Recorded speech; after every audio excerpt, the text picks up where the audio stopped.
अब यहाँ जमा हुए क्या वजह है इस प्रेस कॉन्फ्रेंस का, क्या बताना चाहोगे आप? असल में तो प्रेस कॉन्फ्रेंस दिन आपको बताना चाहूँगा हमारे अध्यक्ष को धमकियाँ भी आ रही है और डराने का काम किया जा रहा है। मैं ये बोलना चाहूँगा कि ठीक है, चुनाव है, चुनाव के तरीके से लड़ते हैं, विचारों की लड़ाई है, ना कि धमकियाँ दे, ना तो किसी के प्रांत पे, ना तो किसी जाति पे पर्सनल कोई धमकियाँ दे, कोई जाति सूचक गालियाँ दे, ये सारी गलत बात है। चुनाव को चुनाव के साथ लड़ना चाहिए।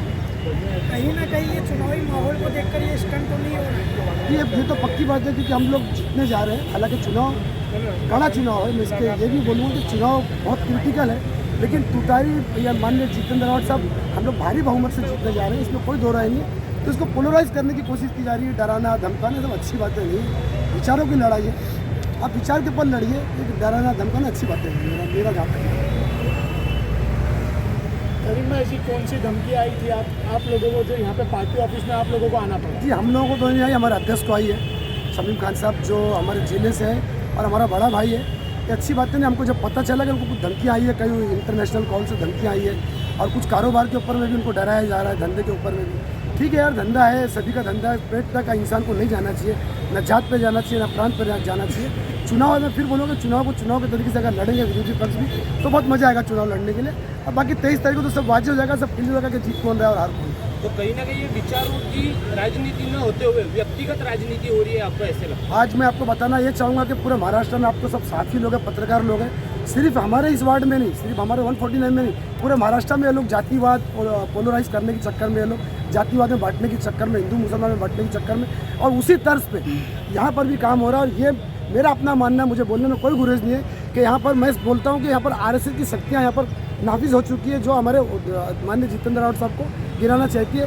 जितेंद्र रावत साहब वो शख्सियत है जो विधानसभा में जाकर के आँख में आँख डाल करके लड़ता है, आरएसएस से लड़ता है, उनको कहीं ना कहीं असेंबली जाने से उनको रुकाने की कोशिश की है। मुमरा कलवा की जनता को आप क्या मैसेज देना चाहोगे? मेरा यही मैसेज रहेगा मुमरा कलवा की जनता को, मतदाताओं को, मतदाता मतलब यही इक़्तिदार में पहुँचाएगा। मतदाताओं से मेरी रिक्वेस्ट ये है कि आज हमारे सामने जो सामने हमारे विरोधी पक्ष जो खड़ा है, वो सारे लोगों को पता है कि वो पीछे से कहीं ना कहीं कमल लगा हुआ आप लोग देख रहे हैं कि कमल के ऊपर मैं नहीं समझता कि हमारी मुमरा की जनता जाएगी।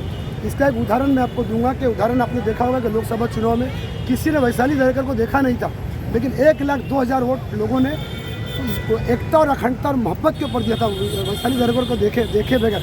मैं वही चाहूँगा कि हमारे मुमरा के मतदाता जिस तरीके से वैशाली दरेकर के लिए इतनी गर्मी में लाइन लगा के लोगों ने अपना भारी वोट दिया था, हम लोग बाकी जगह से हार गए, लेकिन मुझे फख्र है कि हम लोग अपना मुमरा विधानसभा हम लोग वैशाली दरेकर को हमने जिता के दिया। खालिद भाई, जैसा कि अभी करीम भाई ने बताया कि चुनावी माहौल को देखते हुए कहीं ना कहीं शमीम भाई को धमकियाँ आ रही है, क्या लगता है आपको ये किस तरीके से ये किस तरफ जा रहा है सब सारा मैसेज?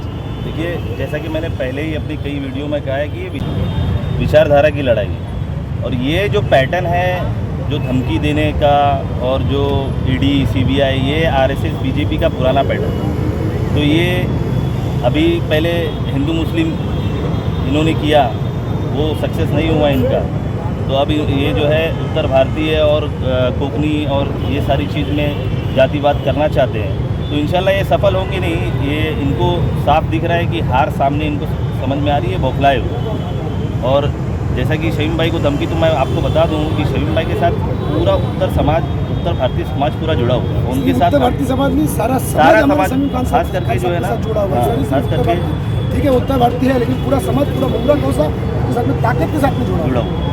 और उन पर कोई भी ऐसी कुछ आती है तो हम लोग जो है उनके साथ में हमेशा खड़े थे और आगे भी इंशाल्लाह खड़े रहेंगे। और साथ मेरे रिपोर्टर साहब को बड़ा अफसोस का मकाम है। यकीन जानिए, वो मोहतरम शख्स जो दिनों रात पार्टी के लिए, कौम के लिए, पूरे मुमरा के लिए अपना जान निछावर करने वाला शख्स आज इंटरव्यू देते हुए रो दिया। यकीन जाने हम लोगों के आंखों में आंसू आ गए। ये क्या चुनाव है या क्या कोई लड़ाई है आपस में? ठीक है, अभी हमारे करीम भाई ने, खालिद भाई ने बताया कि चुनाव होता है, ऊपर नीचे होती है, एक दूसरे को ऊपर नीचे दिखाया जाता है, लेकिन अगर वो एक शख्स जो पूरी मुमरा के लिए समाज का अगर उसको अवार्ड दिया जाए तो शमीम खान है, वो अगर स्टेज पे 200 रिपोर्टर के सामने अगर रो दे तो इसका मतलब उसके दिल में दर्द है। उत्तर भारतीय के नाम पे उसको गाली दिया जा रहा है, कहीं ना कहीं उसको डायलॉग के जरिए उसके बिजनेस को कम किया जा रहा है। 24 घंटा वो परेशान है, बंद कमरे में रोता है वो बंदा, और उसको खुलेआम जो है इस तरह से धमकी दी जा रही है उसके बिजनेस को लेके। उसको ये कहा जा रहा है कि तुमको यूपी भेज दिया जाएगा।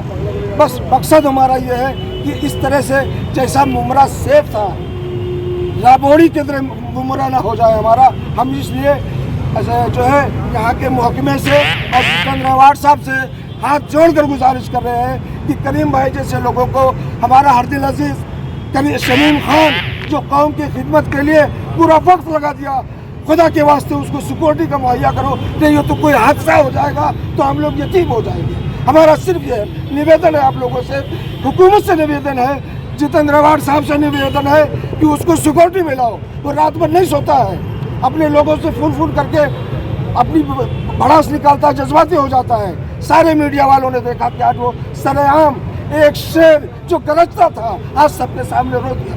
बस हाथ जोड़कर ये कहना चाहता हूँ कि मुमरा जैसे पहले अमन का गहवारा था, आज मुमरा को उसी की तरीके से रखा जाए।